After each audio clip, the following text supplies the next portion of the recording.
So it has a brew.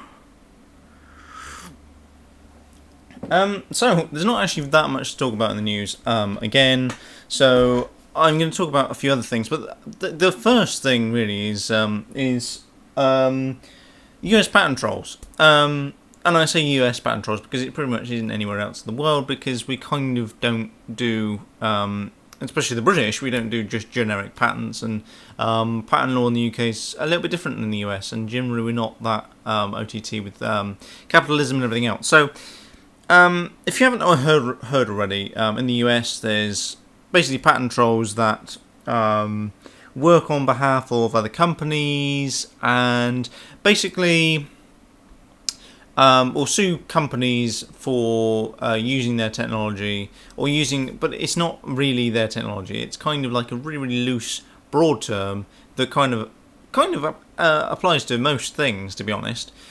Number one, I don't really know how the US Patent Office has released these things for a start, because to get a patent, you have to have something that's pretty unique. You can't just have something that's generic, because if it's generic, then anybody can just, you could basically sue damn near everybody.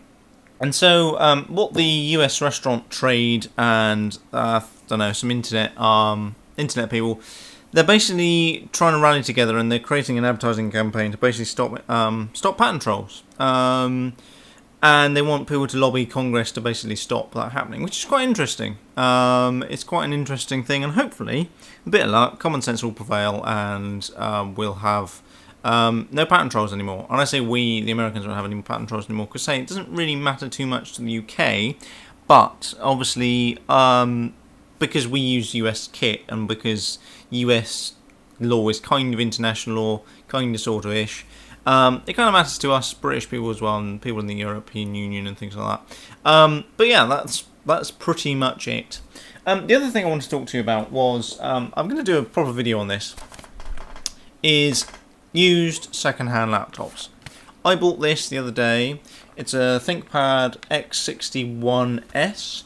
I bought it the other day for 70 of Her Majesty's finest British pounds.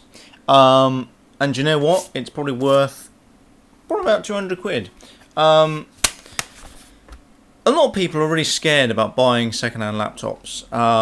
And I mean, fair enough. I took a big risk buying this, because it was 70 quid, and I thought that was kind of a little bit too good to be true. But it was through eBay, it's through PayPal. You're pretty much covered anyway. I mean, people are scared of eBay and say, "Oh, well, what happens if you don't get what you actually pay for?" Well, the eBay's got quite a fair system of going about getting your money back, that sort of stuff. If for instance it rocks up and it didn't come to your expectations. But I was looking for an ultra portable kind of that weighed less than 1.5 kilograms, was a little bit was built better than my Vio, because I don't really want to take my Vio there. Basically, this is for the IP Fire Developer Summit, which I'm going to in London at the end of this month, at the end of September. And I wanted something to say that wasn't my Vio, and that it was built really, really well, so that I could take knocks and bumps and stuff like that when I'm travelling, and say something that I didn't really care too much if it got lost or stolen. And so I picked up that ThinkPad X61S, 70 quid. It was an X corporate thing. The only thing it said on the description is basically they can't guarantee the battery life on it, which is fair enough, because new batteries cost 20, 30 quid, depends on what you want to get, whether or not you want to get a proper OEM one, which is probably about 50 quid, or whether or not you want to just get some shitty Chinese knockoff thing, which costs about 15. And will probably likely explode on you. But, yes, I bought that, and it was saying it was a bit of a risk, because I was thinking, well, perhaps the battery might be fucked, but if it does, it doesn't matter, it's not expensive. The only thing that was wrong with it when it rocked up is, well, it hadn't been cleaned. The screen needed cleaning, which took 5 seconds. There was a few coffee stains on the on the keys and stuff. And when I booted it up, I had a beep code, which was kind of worrying. And I googled the beep code, couldn't find out what the hell it was. I reseated the RAM, didn't seem to make much difference. I then swapped the RAM around, changed all the RAM slots. One RAM module was duff, so it was supposed to be 4 gigs, but it actually, in the end, it was 2 gigs. But still, perfectly workable. I think it's Core 2 Duo. 1.6 gigahertz, 80 gig hard drive, done. I'll probably chuck an SSD in there because we've got an SSD kicking around. And that's it, and it runs Windows 8.1 fine, brilliantly, fantastically fine. I've even put Linux Mint on there, though that seems to be a bit iffy, really, with it running. It doesn't seem to actually run properly. But yes, and I'm basically just saying this because and I'm going to do a separate video on this because it's the most common question I get asked. It's the most common question I get asked this time of year as well. Around about August, September sort of time, and then December is when people personally ask me via email or Twitter or whatever, what laptop should I get, what desktop should I get, what machine should I get, that kind of stuff. And I'm going to do a separate video on it because I always kind of do one. I'll do one again for this year for uni, college, school, that sort of stuff, and go from there. But yeah, second-hand, worth looking on eBay to get some. I got my IBM T60, which is this beast over here. I didn't really want to take this with me because it weighs about 3 kilos and it's bloody heavy.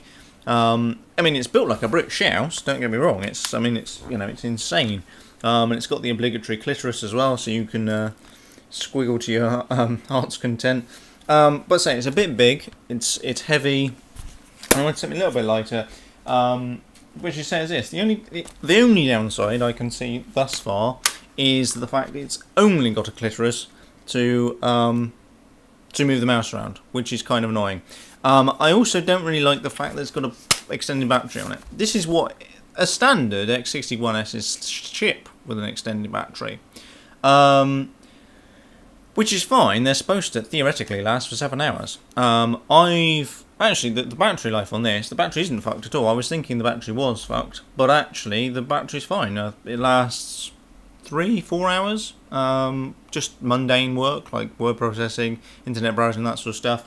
I've not really tried it out properly, but I think I might replace it with a standard 4-cell because that's got an 8-cell battery in it. So I might replace that with something smaller so it's a little bit lighter and stuff, because to be honest, I'm not going to be anywhere that I'm going to be away from a power outlet for more than a couple of hours anyway, so I shan't worry about that. I just want something that I can take on the train, that I can take to the summit, and it's not going to get damaged easily, and if it does, I don't really care because it was only 70 quid on eBay.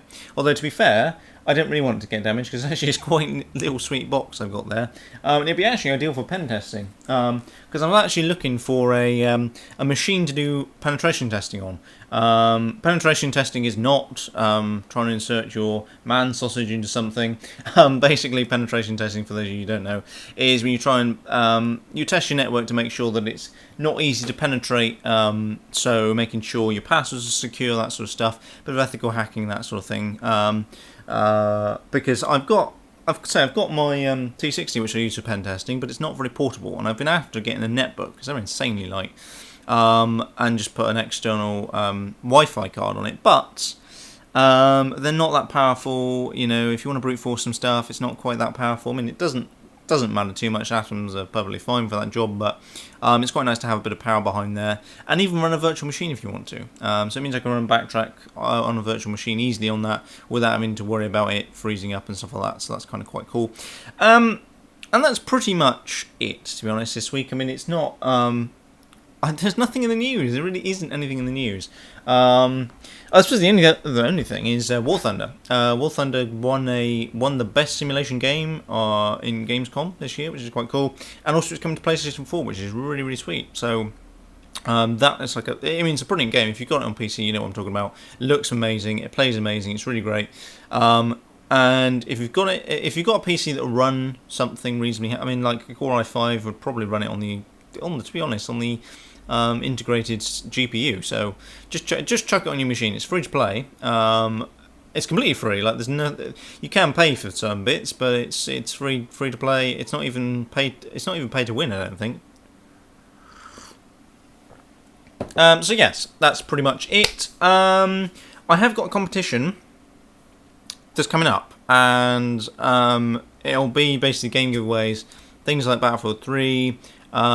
Few other bits. This is all because I had a friend of mine who I'm not going to mention because he doesn't sound like he's too keen for me to mention him, so I'm not going to mention him.